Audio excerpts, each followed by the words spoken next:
Well, welcome along to the Muckrakers with me, Andrew Eborn. This is the show where we strip the day's big talking points down to their bare bones and devour the red meat of pure debate as we focus on the stories that matter to you wherever you're listening or watching from around the world. Well, a manifestation of miraculous manifestos, party promises and curious claims, including Labour Shadow Minister Ed Miliband claiming that net zero 2030 will cut energy bills. We're also going to be looking at the EU elections, which see a wave of victories for the right-wing conservative parties throughout Europe, and also Hungarian Prime Minister Viktor Orban. He pushes back on the NATO war machine. All of that coming up, but most of all, I want to hear from you, and this is how you can get in touch.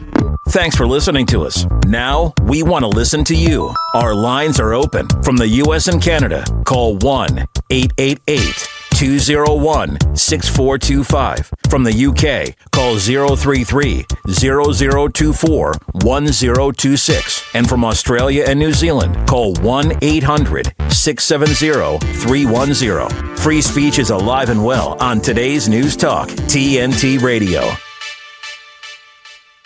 Well, welcome back. And if you've got any thoughts on the topics we talk about today, or even if you just want to raise something completely different, do get in touch. And today, the Muckrakers made up of me, Andrew Eborn, as always, and TNT hosts James Freeman and Rick Munn, who I know have been reading every single word of those manifestos to unpack their wisdom for you today. And let's start. Let's have a look. Always a joy. Nice to see you again, gentlemen. How are you? So far, so good. That's what we like to hear. So far, so good. Well, we're soon doing that. Labour Shadow Minister Ed Miliband. Now, he claims net zero 2030 will cut energy bills. Let's start with you, James. What do you reckon to that? I reckon it's a load of baloney, but then the whole thing around net zero is baloney. Let's tackle that claim first, that energy bills will come down. They won't, because the truth is, we've got gas represents 38% of our energy mix. Wind is 27%. And we need that gas because when the wind doesn't blow and the sun doesn't shine, solar and wind doesn't work. So we're always going to need, until we get a new technology or we expand nuclear, we're always going to need that gas. And what Labour are going to do if they get in is they're going to restrict new licenses for oil and gas, which means we're dependent on imports, which means the price. We're totally at sea in terms of price. We have no control over the price that we pay for that gas. So even if they put in loads of wind farms and that brings down the unit price for that, essentially, bills are not going to go down. Anybody who believes this just needs to look at what the politicians have been telling us for the last 10, 15 years about how this green revolution will bring lots of jobs and bring costs down and all that. What's happened?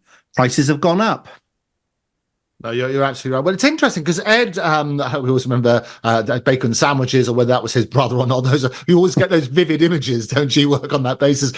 What he's done, he's cited material which is modelled by Aurora Energy Research. I'm sure you read this as well. And this is basically implied that the power cost would be 2% lower in 2035 net zero scenario and 4% lower if they manage to get it in 2030. Looking at this sort of stuff, and this goes back to all the pledges and this £2,000 per household figure that Rishi still holds true, saying that basically Labour's plans would cost 38.5 billion overall. A big part of that is their whole sort of prosperity, the green prosperity plan, and about 19 billion of that over the 4 years is exactly that. And one of the things they're doing is this thing setting up this great British energy, and this was again raised in the debate which we had earlier on in the last few days. And what this is a publicly owned company which will invest in low carbon sources like offshore wind and nuclear and warm homes plans to improve the insulation.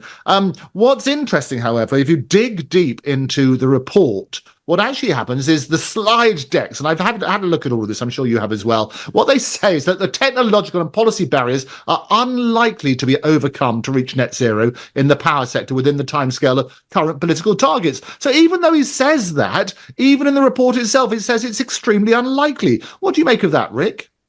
Well, let's talk about modelling just for 1 second here. So you bring up about a model that was proposed by Aurora Energy. If there's one thing we've learned over the last several decades, that any government modelling cannot be trusted in any way, shape or form. It always overshoots the mark completely. I was looking at a report by old Neil Ferguson there, banging on about swine flu, cattle, but foot and mouth disease, the modelling in and around COVID, which was completely ludicrous. Now we have energy modelling as well. I would take it all with a pinch of salt. All these modelling proposals that are put forward, Andrew, have words in it like if and maybe and potentially and assuming. There's nothing actually concrete or nailed down. So that's the first thing. Don't take anything the government says at face value, especially if it's backed up by modelling in inverted commas. And the other thing is, with this whole green business, there seems to be a position that's being pushed that you have to be either pro or anti-green. And what about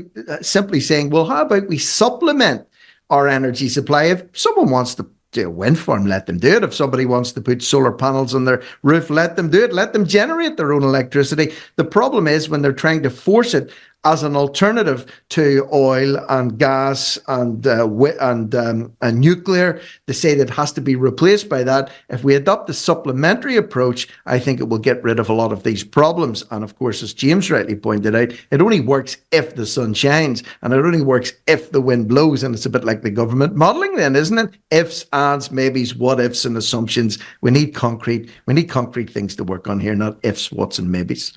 No, you're absolutely right. What's also interesting is the whole figure fudging, as we call it, because there's a lot of figures. If you plough through it, you'll see there's a lot of figures they've missed out. So the Aurora slide deck, for example, says that to achieve net zero by 2030, we need to spend 116 billion on wind and solar capacity.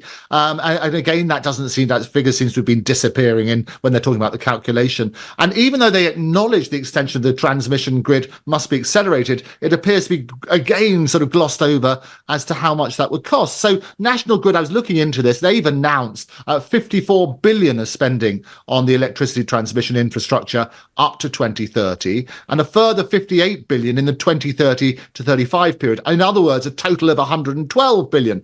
And again, these broadly double Aurora's cost estimates. So even though they say they might not be able to achieve it, even the figures they give us are misleading. What do you make of that, James? Well, I refer to statistical confidence intervals. You know, when you see modelling 5 years ahead, where they're talking about it'll reduce, your bills or the cost